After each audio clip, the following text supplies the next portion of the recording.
આ દુનિયામાં દરેક માતા પિતાનું એક જ સપનું હોય છે, મારું બાળક સ્વસ્થ રહે, સુરક્ષિત રહે. પણ કેટલાક રોગ એવા છે જે દેખાતા નથી પણ અંદરથી જીવન છીનવી શકે છે. પોલિયો, ખસરા, ટેટનસ, હેપેટાઇટિસ. આ રોગો માત્ર નામ નથી, આ જીવલેણ ખતરા છે.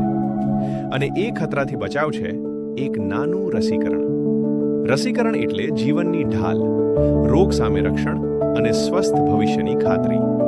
એક નાની સોય પણ એની શક્તિ આખી જિંદગી બચાવે છે. રસી માત્ર તમારા બાળકને જ સુરક્ષિત નથી કરતી, પણ આખા સમાજને રોગથી બચાવે છે. જ્યારે આપણે રસી લઈએ છીએ ત્યારે આપણે માત્ર પોતાનું નહીં પણ બીજાનું જીવન પણ બચાવતા હોઈએ છીએ. આ નિર્ણય આજે લેશો તો આવતીકાલ સુરક્ષિત રહેશે. રસીકરણ કરાવો આજે, સમયસર.